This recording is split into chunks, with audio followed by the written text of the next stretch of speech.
Hi welcome back to my channel. இன்றைக்கி again ஒரு long video தான். இது வந்துட்டு லேண்ட்ஸ்கேப்பில் எடுக்கல, நான் ஷார்ட்ஸ் எடுப்போம் இல்லையா, அதே மாதிரி தான் எடுத்திருக்கேன்.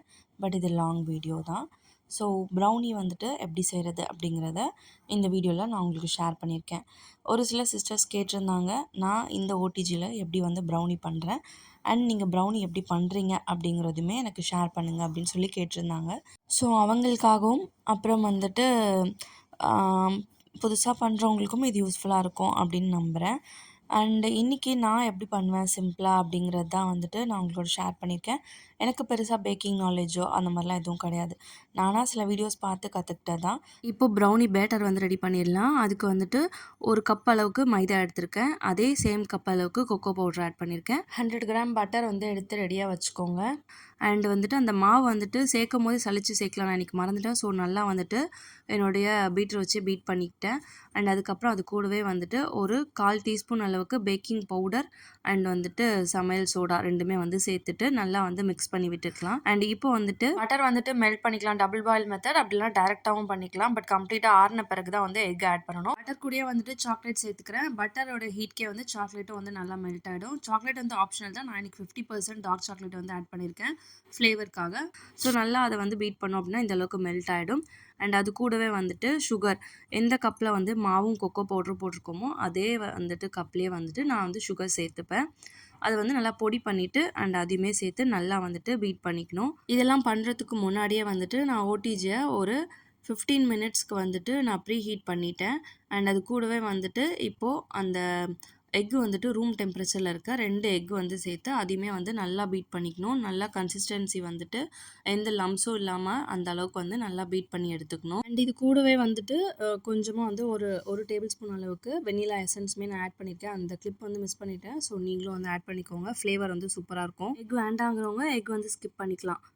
எக் போடாமல் பண்ணாலும் சேம் இதே ப்ரௌனி டேஸ்ட் வந்து இதே போல் தான் இருக்கும். பெரிய டிஃப்ரென்ஸ் எதுவுமே இருக்காது. ராகியில் பண்ணுறதா இருந்தால் மைதாக்கு பதிலாக இதே சேம் மெத்தடில் ராகி மாவு வந்து ஆட் பண்ணிக்கணும். அண்ட் இப்போ வந்து இந்த பேட்டர் ரெடி ஆகிடுச்சு. நான் வந்து ஆக்சுவலாக அந்த பாத்திரத்தில் பேட்டர் ரெடி பண்ணியிருக்கணும், இதில் வந்து மாவு வந்து மிக்ஸ் பண்ணியிருக்கணும். பட் மாற்றி பண்ணிட்டேன். கொஞ்சம் குட்டியாக இருந்தனால கலரை கஷ்டமாக இருந்தது. நீங்கள் கொஞ்சம் அகலமான பாத்திரத்தில் போட்டுக்கோங்க. பாத்திரமாக இருந்தாலும் மாவு வந்து கொஞ்சம் கொஞ்சமாக போட்டு தான் வந்து மிக்ஸ் பண்ணணும். ஸோ வந்துட்டு நானுமே ஒரு 2-3 பேட்சாக கொஞ்சம் கொஞ்சமாக போட்டு பொறுமையாக வந்து கலந்து எடுத்துக்கிட்டேன். இப்போ நான் காட்டுற இந்த கன்சிஸ்டன்சி அளவுக்கு நல்லா வந்துட்டு நம்ம வந்து பீட் பண்ணி எடுத்துக்கணும். நல்லா இந்த அளவுக்கு ஃப்ளோயாக வந்துட்டு வரும். அதுக்கப்புறமா இதை வந்துட்டு நம்ம பேக்கிங் பேனில் வந்துட்டு ஷிஃப்ட் பண்ணிக்கலாம். இது வந்து 5 இன்ச் பேக்கிங் பேன் தான். இதில் வந்துட்டு பட்டர் ஷீட் மட்டும் போட்டு வச்சுருக்கேன். நான் மேலே எதுவுமே வந்துட்டு ஆயிலோ இல்லை பட்டர் ஆர் கீ எதுவுமே வந்து அப்ளை பண்ணல. அண்ட் அதில் வந்து அப்படியே நம்ம அந்த பேட்டரை வந்துட்டு கொட்டிட்டு அதை வந்து கொஞ்சம் தட்டினோம் அப்படின்னா செட்டில் ஆகிடும். அதுக்கு மேலே வந்துட்டு வேணும் அப்படின்னா நம்ம சாக்லேட்ஸ், நட்ஸ் என்ன வேணால் வந்து வச்சுக்கலாம். நான் வந்து இன்றைக்கி சாக்லேட் வந்து வச்சுருக்கேன். ப்ரௌனி பண்ணி ரொம்ப நாள் ஆச்சு, அதனால் எனக்கு டைமிங் வந்து கரெக்டாக ஞாபகம் இல்லை. ஸோ வந்துட்டு 20 மினிட்ஸ் தான் எப்பயும் வைப்பேன். பட் எனக்கு கொஞ்சம் டவுட் இருந்ததுனால ஃபஸ்ட்டு ஒரு 15 மினிட்ஸ் மட்டும் 250 டிகிரி செல்சியஸில் வந்துட்டு வச்சுட்டு கம்ப்ளீட்டாக வந்து அந்த டைமிங் முடிஞ்ச உடனே அதுவே ஆட்டோ கட் ஆஃப் ஆகிடும். எடுத்து செக் பண்ணியிருந்தேன், லேசாக ஒட்டுற மாதிரி இருந்தது. ஸோ அகெயின் வந்து ஒரு 5 மினிட்ஸ்க்கு சேம் 250 டிகிரி செல்சியஸில் உள்ளே வச்சு தான் வந்துட்டு ப்ரௌனி வந்து பேக் பண்ணி எடுத்திருந்தேன். ஸோ என்னுடைய ஓடிஜியில் வந்துட்டு brownie making time 20 minutes 250 degree Celsius ஹீட்டில் வந்து வச்சு தான் வந்து ப்ரௌனி மேக் பண்ணுவேன் எப்போவுமே. அண்ட் ஃபைனலாக வந்துட்டு நம்ம மேக் பண்ண ப்ரௌனி வந்து ரெடி ஆகிடுச்சு. ப்ரௌனி கட் பண்ணுறதுக்கு முன்னாடி கம்ப்ளீட்டாக வந்துட்டு ஆற விடணும், இல்லை அப்படின்னா கொஞ்சம் ஒட்டும். ஸோ அதனால் நான் என்ன பண்ணிட்டேன் அப்படின்னா கம்ப்ளீட்டாக ஆற விட்டு அதுக்கப்புறமா தான் வந்துட்டு கட் பண்ணுவேன் எப்போவுமே. ஸோ அவ்வளோதான், சிம்பிளாக அதில் சொல்லிடுறேன்.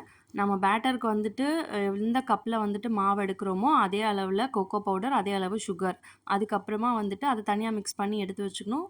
ப்ளஸ் வந்து பட்டர் வந்துட்டு மெல்ட் பண்ணிவிட்டு அது கூட சாக்லேட், வெனிலா எசன்ஸ், எக் இதெல்லாமே போட்டு நல்லா பீட் பண்ணிவிட்டு அது கூடவே கொஞ்சம் சுகர் சேர்த்து நல்லா வந்து பீட் பண்ண பிறகு மிக்ஸ் பண்ணி வச்சுருக்க மைதா அப்புறம் வந்துட்டு கொக்கோ பவுடர் மாவு இருக்குல்லையே அதையுமே வந்துட்டு இதில் வந்து மிக்சரை வந்து கலந்து நல்லா வந்து பீட் பண்ணிவிட்டு நம்ம பேக்கிங் டின்னில் மாற்றி பேக் பண்ணி எடுத்துட்டோம் அப்படின்னா ப்ரௌனி வந்து ரெடி ஆகிடும். சிம்பிள் தான். மேக்ஸிமம் இந்த ஒரு மிக்ஸ் பண்ணுறதுக்கு ஒரு 20 மினிட்ஸ், பண்ணுறதுக்கு ஒரு 20 மினிட்ஸ் அவ்வளோதான் வந்து ஆகும். ஸோ நம்மளோட ப்ரௌனி வந்து ஈஸியாக வந்து ரெடி ஆகிடும். நான் இந்த மெத்தடில் தான் பண்ணுவேன். எனக்கு பெருசாக வந்துட்டு இதில் ஐடியா வந்து வேறு எதுவும் கிடையாது. எனக்கு தெரிஞ்சது நான் எப்படி பண்ணுவேங்கிறத நான் உங்களோட ஷேர் பண்ணியிருக்கேன். ஸோ இதுதான் வந்து ஃபைனல் அவுட்புட். ரொம்ப ஈஸியாக வந்துட்டு அந்த பேப்பர் விட்டு அழகாக ஆறுனதும் வந்துடும். அதுவே கட் பண்ணி எடுக்கும் போதும் வந்துட்டு கொஞ்சம் கூட வந்துட்டு ஒட்டாமல் அழகாக வந்துட்டு நம்மளுக்கு வந்துடும். ஸோ நான் அதையுமே உங்களுக்கு இந்த வீடியோவில் காட்டியிருக்கேன். நான் வந்து இன்றைக்கி ஸ்கொயர் ஸ்கொயராக கட் பண்ணாமல் வெறும் 4 பீஸாக மட்டும் கட் பண்ணி அப்படியே எடுத்து வச்சிட போகிறேன். எழிலோட ஸ்நாக்ஸ் பாக்ஸுக்கு தான் அவனுக்கு கொடுத்து விடும்போது வந்து நான் கட் பண்ணி வச்சுக்கலான்னு சொல்லிட்டு நான் இப்படி தான் வந்துட்டு இந்த தடவை கட் பண்ணியிருந்தேன். என்கிட்ட ப்ரௌனி கட்டர் இல்லை, அது இருந்தால் இன்னுமே ஈஸியாக இருக்கும் கட் பண்ணி எடுக்கிறதுக்கு. ஸோ நைஃப்னால நான் கொஞ்சம் வந்து பொறுமையாக பார்த்து தான் எடுத்தேன், உடஞ்சிடக்கூடாதுன்னு சொல்லிட்டு. ஸோ பார்த்தாலே தெரியும் கொஞ்சம் கூட ஒட்டாமல் அந்த பேப்பர்லேருந்து ஈஸியாக வந்துட்டு நம்மளுக்கு வந்துடும். அடிப்பக்கம்லாம் எவ்வளோ அழகாக வந்து பேக் ஆகிருக்கு பாருங்கள். ஸோ அவ்வளோதான், ப்ரௌனி மேக்கிங் ரொம்பவே வந்து ஈஸி தான். அண்டு கடையிலுமே வந்து நான் டேஸ்ட் பண்ணியிருக்கேன். டேஸ்ட் எல்லாமே வந்துட்டு சிமிலியராக தான் இருக்கும். சில கடையில் மட்டும் கொஞ்சம் ஒரு மாதிரி ட்ரையாக இருக்கும். சில கடையில் நம்ம பண்ணுற மாதிரி சாஃப்டாக தான் வரும். நான் பண்ணுற ப்ரௌனீஸ் வந்துட்டு எங்கள் வீட்டில் இருக்க எல்லாருக்குமே ரொம்ப பிடிக்கும். ரொம்பவே வந்து சாஃப்ட் அண்ட் ஸ்மூத்தாக தான் இருக்கும். ஸோ என்னோட நாலேஜ்க்கு தெரிஞ்சது இதை பற்றினது அண்ட் என்னுடைய ஓடிஜி பற்றின டீட்டெயில்ஸ் நான் ஆல்ரெடி வந்துட்டு உங்களுக்கு ஷேர் பண்ணியிருக்கேன். இதுலேயுமே நான் எந்த டெம்பரேச்சர் யூஸ் பண்ணுவேன் எல்லா டீட்டெயில்ஸுமே உங்களுக்கு ஷேர் பண்ணியிருக்கேன். ஓடிஜி பற்றின டீட்டெயில் வீடியோ வந்துட்டு நான் ஆல்ரெடி போட்டிருக்கேன். அதுவுமே வந்துட்டு இந்த வீடியோவோட டிஸ்கிரிப்ஷனில் லிங்க் வைக்கிறேன். பார்க்கணும் அப்படின்னா செக் பண்ணி பாருங்கள். அண்டு கட் பண்ணதுமே வந்துட்டு ஒரு பீஸ் எடுத்து சாப்பிடணும் போல் ஒரே டெம்ப்டிங்காக இருந்தது. ஸோ அதனால் வந்துட்டு எடுத்து சாப்பிட்டு பார்த்தாச்சு. டேஸ்ட் வந்து ஆஸ் யூஷுவல் சூப்பர். எனக்கு ரொம்பவே பிடிச்சிருந்தது. எழிலுக்குமே வந்து ஸ்கூல் விட்டு வந்தவொடனே கொடுத்துருந்தேன். அவனுமே வந்து என்ஜாய் பண்ணி சாப்பிட்ருந்தான். வீட்டில் எல்லாருக்குமே ரொம்ப பிடிச்சிருந்தது. ஸோ அவ்வளோதான், இந்த வீடியோ இதோட முடிஞ்சுது. இந்த வீடியோ உங்களுக்கு பிடிச்சிருந்தது அப்படின்னா மறக்காமல் என்னோட சேனலை சப்ஸ்கிரைப் பண்ணிவிட்டு சப்போர்ட் பண்ணுங்கள். நிறைய பேர் வீடியோஸ் பார்க்குறீங்க, பட் சப்ஸ்கிரைப் பண்ணாமல் பார்க்குறீங்கன்னு நினைக்கிறேன். ஸோ ப்ளீஸ் சப்ஸ்கிரைப் பண்ணிவிட்டு என்னோட சேனலை சப்போர்ட் பண்ணுங்கள். நெக்ஸ்ட் வீடியோவில் பார்க்கலாம். பாய்.